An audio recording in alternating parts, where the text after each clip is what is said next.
I want to welcome you to the December 7th episode of Laid Back History's Historical Society Advent Calendar.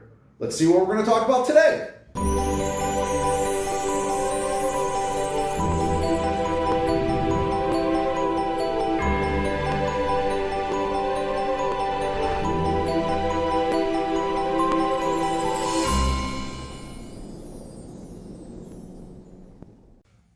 So 12th night cake is a interesting thing, actually, in that it is a dessert at a time, in the 18th century where you don't find a ton of decadent desserts. This is a dessert that has a lot of sugar in it, a lot of flour in it, a lot of dried berries and fruits, and a lot of spices. And so it would have been something that kind of showed some wealth even. With the spicier you can get it, really, the more wealth you're kind of showing.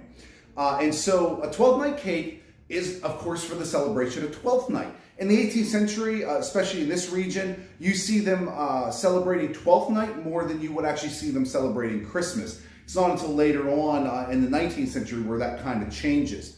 And so to celebrate 12th night, there would be a celebration. And it was, they would, the fruits and berries that they had dried to get through the winter months, they would take and they would bake into a cake. But they would be baked about a month ahead of time. It's not going to be made only a few days before 12th night. You're going to take this cake and you're going to bake it. And this one here is actually a little small. This was just a small example that I baked a while ago, years and years ago, but it sits in the dining room and stays good. Probably because it's soaked in so much alcohol. But so jumping ahead of myself though. But a 12th night cake would have several pounds of flour. It would have currants. It would have dried berries, pounds of them. And then these spices, nutmeg and allspice and cinnamon, ginger. And you're going to bake this cake, and it's going to be a large cake, normally in a bundt style cake.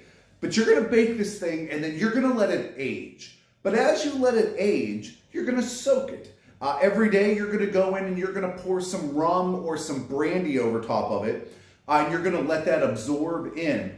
And so by the time you get to 12th night, after this thing is sit, so 12th night's January 6th. By the time you get to that, let's say you bake it December 6th, a month ahead of time, it is just saturated in alcohol. It's probably like a 40 proof cake, but it would be it would be a treat. It would be something that people would look forward to, that, all year they know this is coming. If they're going to be part of the celebration, they're going to have their 12th night cake.